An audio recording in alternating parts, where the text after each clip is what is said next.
Captain Lee Minho pressed his face against the cold viewport of the UES Prometheus, watching the alien space station grow larger as they approached. The massive structure spun slowly against the star field, its metal surface gleaming like a jewel in the darkness. After months of traveling through empty space, seeing something built by intelligent beings other than humans made his heart race with excitement and fear. "Captain, we're receiving their welcome signal again," said Lieutenant Park Jiho from the communication station. His young voice carried a mix of wonder and nervousness that everyone on the bridge shared. Lee nodded without turning away from the window.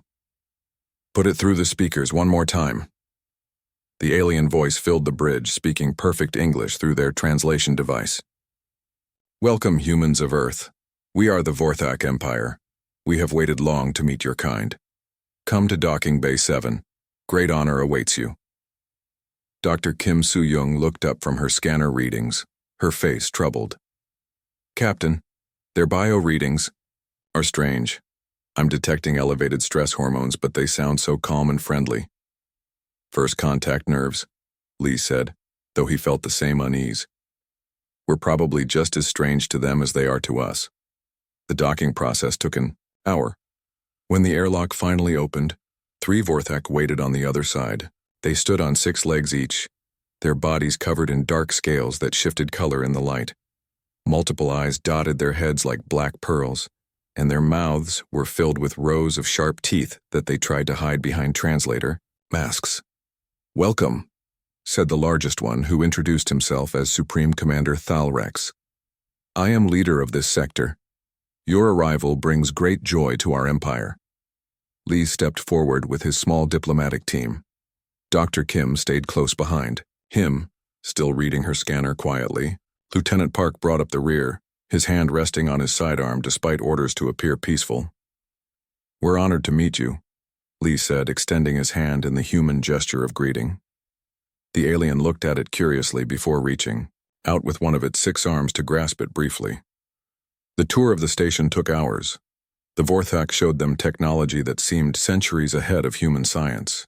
Rooms that cleaned themselves, computers that thought like living beings, and weapons that could destroy entire planets with a single shot. "Your empire must be very old," Dr. Kim observed, as they walked through a hall lined with star charts showing thousands of worlds. 7,000 years, Thalrex replied with what might have been pride. "We have brought peace and order to 7 species across 43 star systems. Now we wish to offer the same gift to humanity." During the formal meeting in their great conference chamber, Lee felt the weight of representing his entire species. The room was circular, with the humans seated at a small table in the center while dozens of Vorthak watched from elevated platforms around them. "Your people show great promise," Thalrex said, his translator making his voice sound almost musical. "Fast learners, brave explorers, quick to adapt. These are qualities we value in our empire." "What would membership mean for humanity?" Lee asked carefully. "Protection, guidance, technology beyond your dreams. All we ask is loyalty and information about your homeworld. Defense capabilities, population centers, the location of your military bases. Standard information we need to protect our new allies." Dr. Kim tensed beside him, but Lee felt they had little choice. Earth needed allies in this vast galaxy, full of unknowns. Slowly, he began sharing the information they requested. Earth's coordinates, the size of their space fleet, the locations of their major cities and military installations. As he spoke, Lee noticed the Vorthak in the surrounding galleries growing more excited. Their scales changed color from dark blue to bright red, and they whispered among themselves in their native language that the translators didn't pick up. "Excellent," Thalrex said when Lee finished. "This information will help us protect your world from the many dangers that exist in space." Something in the alien's tone made Lieutenant Park shift uncomfortably. He leaned close to Dr. Kim and whispered, "Are you still reading those strange biosigns?" She nodded quietly. "They're not nervous anymore, they're hungry, like predators that have cornered their prey." The realization hit Lee like a physical blow, but it was too late. Hidden panels around the chamber slid open, revealing Vorthak soldiers with weapons aimed at the human delegation. "Did you really think we would share power with primitives?" Thalrex asked, his friendly mask finally falling away. "Your species advances too quickly, thinks too independently. You would become a threat to our order within decades." The weapons fired in unison. Lee threw himself sideways, knocking Dr. Kim behind an overturned table as energy beams scorched the air where they had been sitting. Lieutenant Park rolled in the opposite direction, drawing his sidearm and returning fire. "The escape pods," Lee shouted over the sound of weapons fire. "We have to get back to the ship." They fought their way through corridors filled with Vorthak soldiers.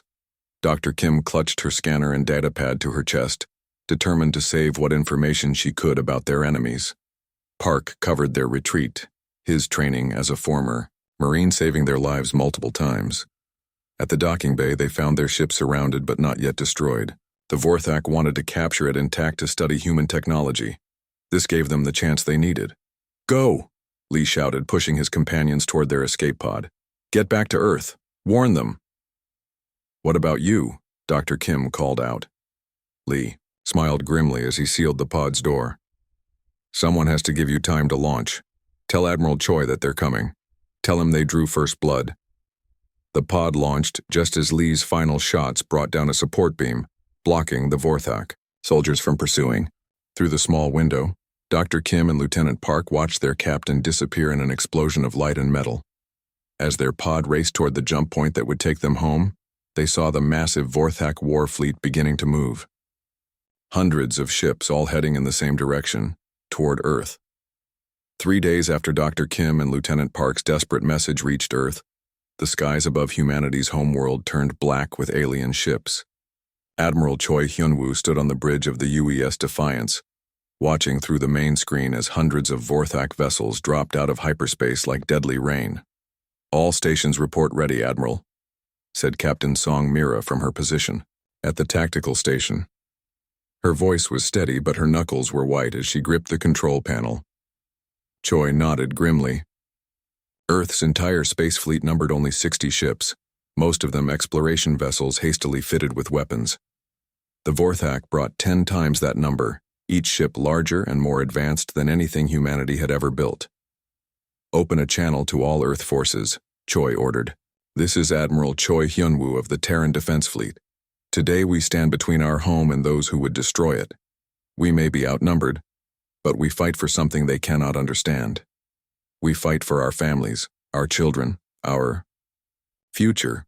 Make every shot count." The first Vorthak attack came without warning or demands for surrender. Massive energy beams reached down from orbit, striking major cities across the globe. New York's skyline vanished in a flash of white light. London became a crater filled with molten glass.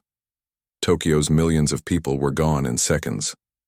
"They're not trying to conquer us," whispered Communications Officer Lee Ji-won, tears streaming down her face as she watched the destruction on her screens. "They're trying to wipe us out completely." Captain Song slammed her fist on her console. "Then we make them pay for every life they take. All ships, attack formation. Target their lead vessel." The human fleet charged toward the alien armada like moths flying into a flame. Their weapons were weak compared to Vorthak shields, but the aliens had not expected such fierce resistance from what they considered a primitive species. Song's destroyer, the UES Thunder, managed to break through the enemy's defensive line. Her ship was burning and losing atmosphere, but she kept pushing forward toward the largest Vorthak dreadnought. "Captain, we've lost main engines," her engineering officer reported. "Hull breach on decks 4 through 7. We're losing life support."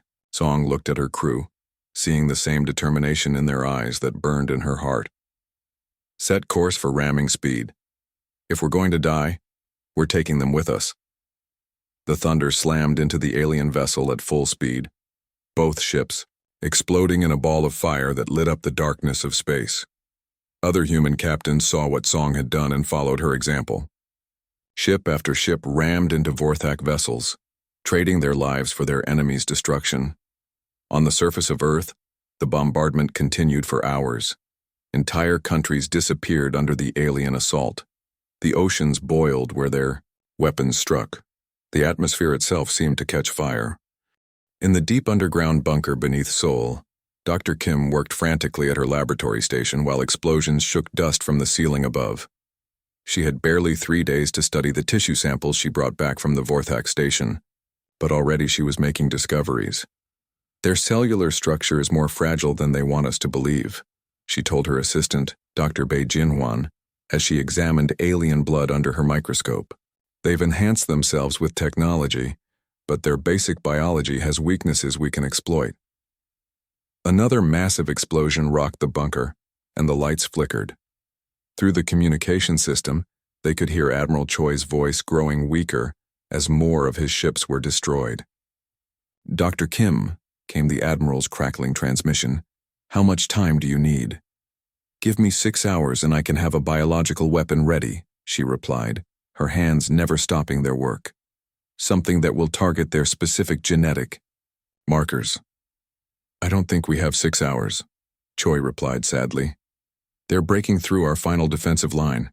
The orbital platforms are falling." Through the bunker's periscope, Dr. Kim could see Seoul burning above them. The great city where she had been born was dying just like all the others. Rage filled her heart, a cold anger that sharpened her mind and steadied her hands. "Then I'll work faster," she said. Above them, Admiral Choi made his final stand near Luna, humanity's first colony beyond Earth. His flagship was the last major vessel left, surrounded by the wreckage of his fleet and facing down 20 Vorthak warships. "This is Admiral Choi to all remaining human forces," he broadcast on all frequencies, his voice carrying across the solar system to every hidden outpost and research station. "Earth has fallen, but humanity endures. We are scattered now, but we will not surrender. We will not forgive. They drew first blood when they betrayed our peace. Now we'll write the rest of this story in fire." His ship exploded moments later, taking 3 Vorthak vessels with it in his final act of defiance. In the Seoul bunker, Dr. Kim watched the surface cameras as alien soldiers began landing in the ruins of her city. They moved carefully, expecting more resistance, but found only corpses and ash. "They think they've won," she whispered to Dr. Bei as she prepared the first batch of her biological weapon. "They think we're finished." She sealed the weapon samples in radiation-proof containers and handed them to the courier pilots who would carry them to human outposts throughout the solar system. "But we're not finished," she continued, her voice growing harder with each word. "We're just getting started. They wanted to see what humans become when pushed to the edge of extinction. Now they'll learn." The Vorthak had conquered Earth in a single day, but they had also created something new in the process. Humanity was no longer a species of peaceful explorers and dreamers. They had become hunters, and the hunt was just beginning. 5 years had passed since Earth burned, and the galaxy had learned to fear the shadows between the stars.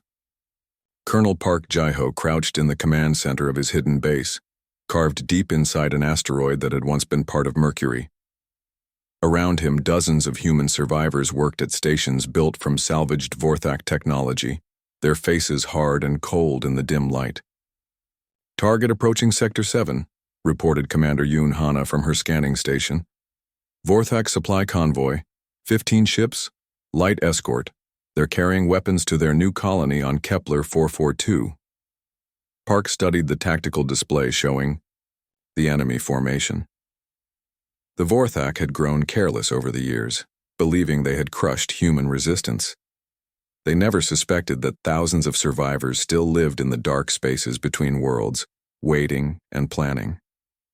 "How many civilians aboard those ships?" Park asked. Yoon checked her readings. "None, sir. Pure military convoy, all legitimate targets." Park nodded grimly.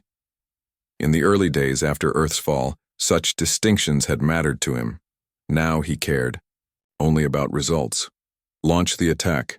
Leave no survivors to report back. The human strike force emerged from the asteroid field like ghosts materializing from nothing.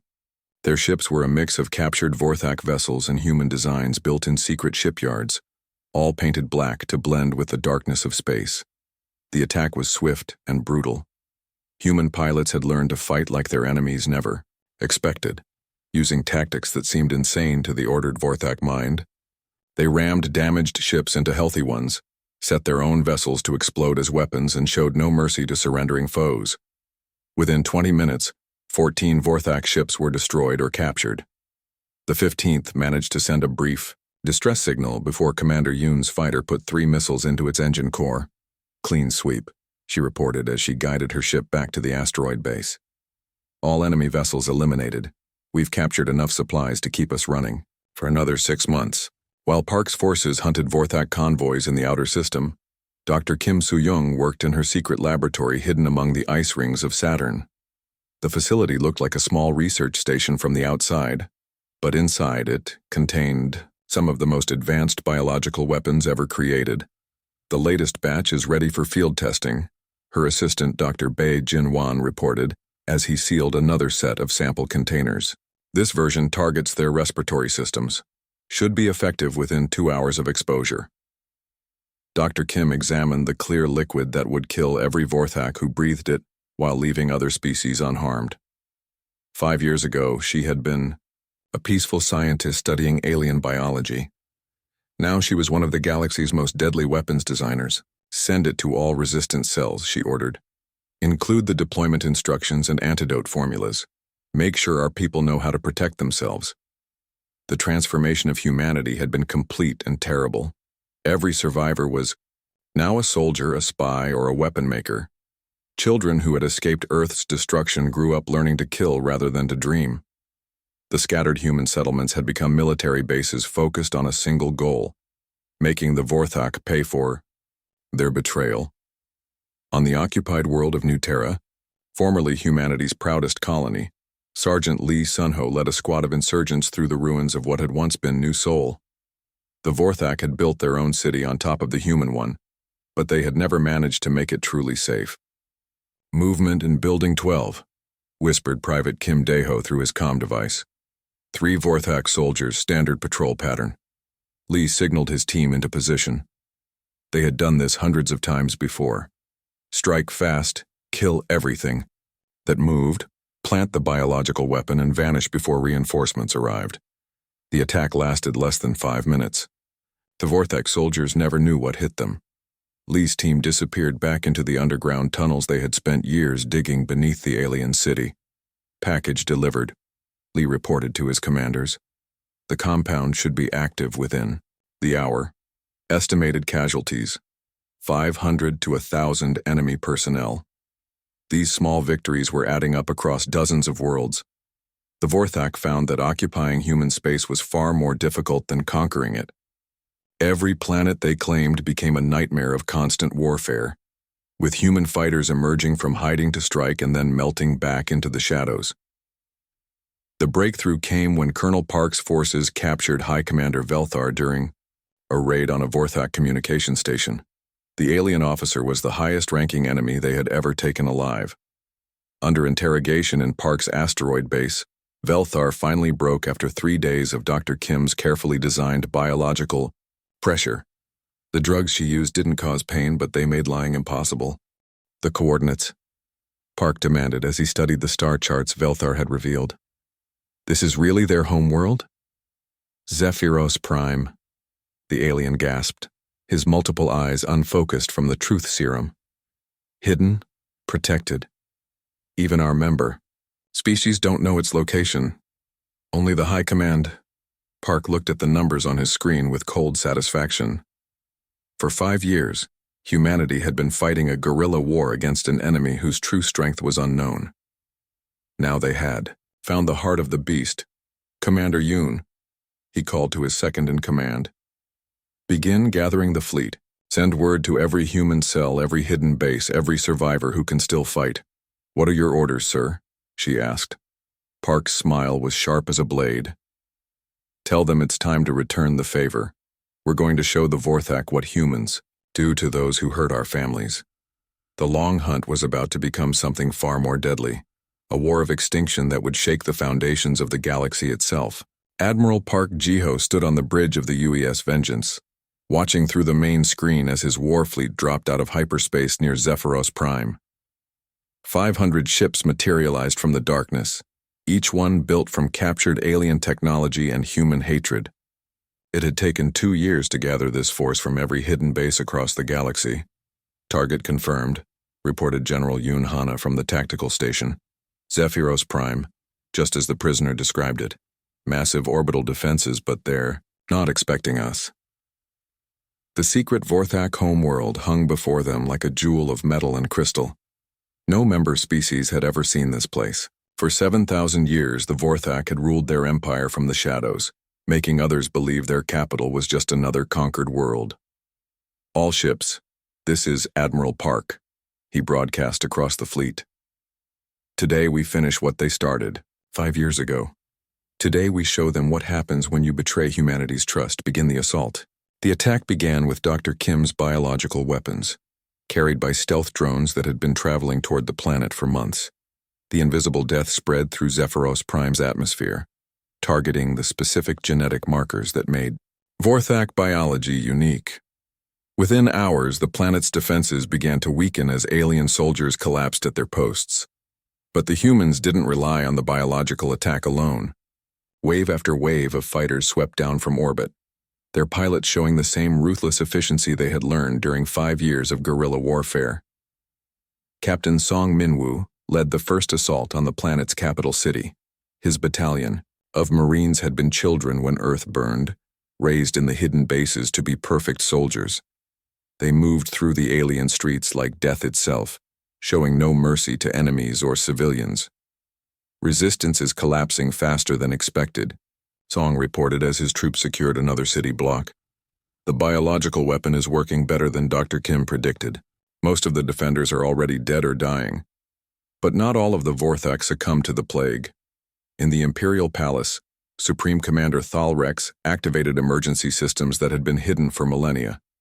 Ancient machines awakened, filling the air with protective energy fields that neutralized the human bioweapons. "My lord," gasped one of his surviving officers, "the humans have found us. How is this possible?" Thalrex watched the displays showing his empire crumbling across the galaxy.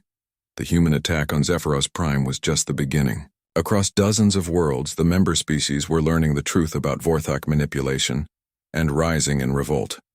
"We created them," he said quietly. "We turned peaceful explorers into perfect killers. This is our reward for that wisdom."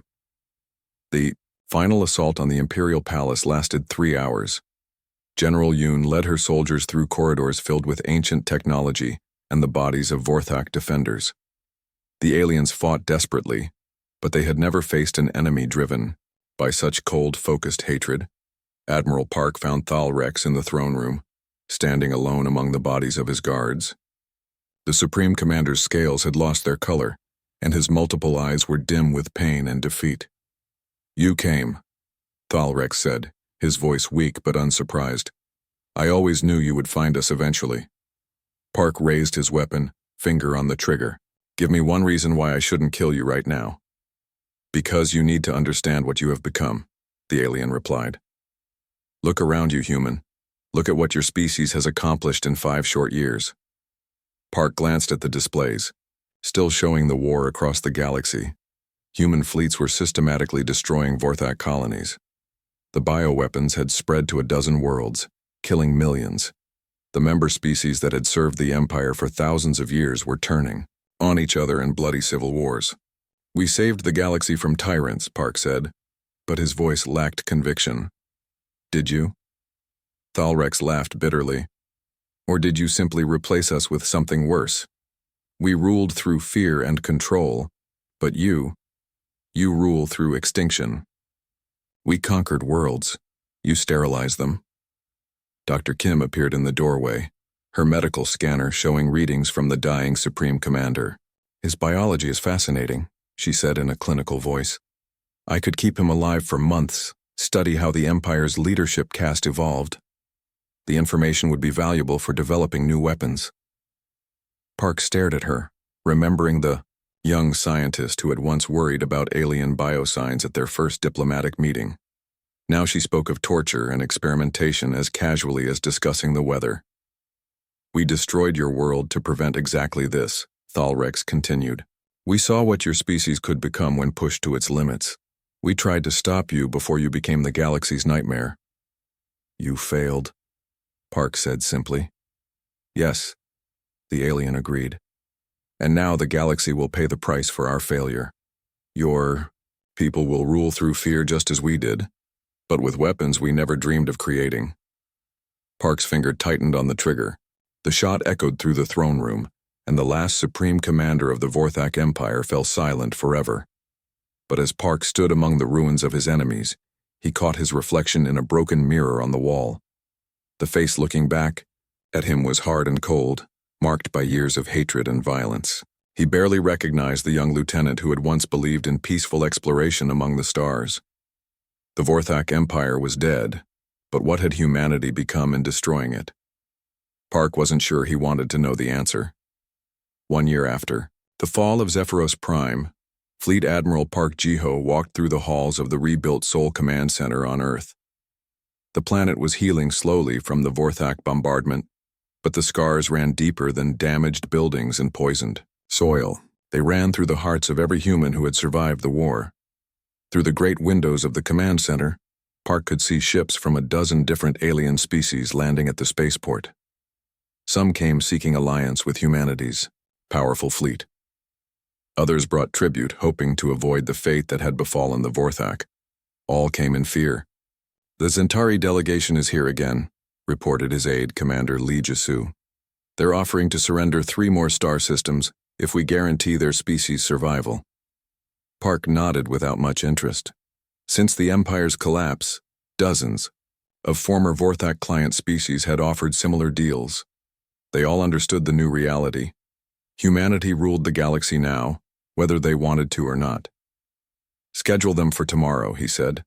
What about the situation in the Kepler sector? General Yoon's forces are still hunting down Vorthak survivors, Lee replied.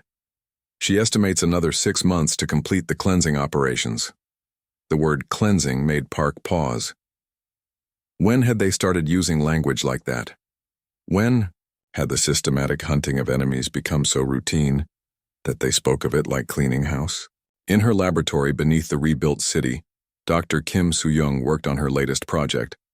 The war was over, but her research continued. She was developing antidotes for the biological weapons she had created, though progress was slow. Director, called her assistant Dr. Bae Jinhwan from across the lab. We're receiving reports that the Vorthak plague has spread to the Rigel colonies. The local population is requesting immediate aid. Dr. Kim looked up from her microscope, her face showing no emotion. Send them the basic antidote formula. If they can't manufacture it themselves, that's not our problem. Dr. Bae frowned at her response. But Director, these are civilians. Many of them oppose the Vorthak occupation. Shouldn't we help them? Should we? Dr. Kim asked coldly. Where were they when Earth burned? Where was their help when our children were dying in the ruins of our cities? The conversation was interrupted by an urgent alarm. Admiral Park's voice came through the communication system. All senior staff to the command center immediately. We have a priority situation. When Dr. Kim arrived at the command center, she found Park and his officers staring at the main display screen. It showed deep space sensor readings from the galaxy's edge, where automated monitoring stations kept watch for threats from outside their region. What are we looking at? She asked. Unknown ships, Park replied grimly. Massive fleet, technology we've never seen before. They're entering our galaxy from the void between star systems. The transmission came moments later, broadcast on all frequencies in perfect human language. This is Fleet Commander Ashok of the Hegemony. We have observed the chaos in this galaxy following the collapse of local government. We have come to restore order. All species will submit to hegemony rule or face extinction. A new image appeared on the screen. Thousands of ships, each larger than anything in the human fleet. The technology looked advanced beyond anything the Vorthak had possessed. How many ships? Park asked quietly. Initial count shows over 5,000 vessels, reported Commander Lee. They're spreading out across multiple entry points. This isn't just a raid, Admiral. This is a full invasion force. Park felt a familiar cold anger rising in his chest. Another alien species had come to conquer humanity, just as the Vorthak had done years before. But this time humans were not the peaceful explorers they had been during first contact. General Yoon, he called to his tactical officer, recall all fleets from hunting operations. I want every human ship ready for combat within 72 hours. Sir, Yoon replied carefully, our intelligence suggests they have superior numbers and technology. Perhaps we should consider negotiation. Park's laugh was harsh and bitter. Negotiation? Like we negotiated with the Vorthak? He turned to address the entire command staff. We have a choice to make. We can surrender and hope these hegemony aliens are more merciful than we were. We can fight and probably lose. Or, he paused, looking around the room at faces hardened by years of war and hatred. Or we become what this galaxy needs, he continued. Not conquerors, not victims, but protectors. We unite every species that wants to remain free and show these invaders what happens when they threaten our home. Dr. Kim stepped forward. You're talking about alliance with the same species we've been hunting for the past year. Yes, Park admitted. We offer them a choice. Stand with us against the hegemony, or face them alone after we're gone. Over the following weeks, something remarkable happened. Species that had feared and hated humanity began responding to Park's call for alliance. Former Vorthak subjects, independent worlds, even some surviving Vorthak colonies agreed to join the coalition. Standing in the memorial garden built where Seoul's old city center had once been, Park watched children from a dozen different species playing together under Earth's restored sky. Human children ran alongside young aliens, their laughter echoing off the memorial walls that bore the names of Earth's dead. They drew first blood, Park said quietly to the memorial stone bearing Captain Lee Minho's name. And we wrote the rest in fire. But fire, when controlled, brings light and warmth. We choose to be the galaxy's hearth, not its pyre. For the first time in years, Admiral Park smiled. They had chosen to remain human, even after becoming something else entirely.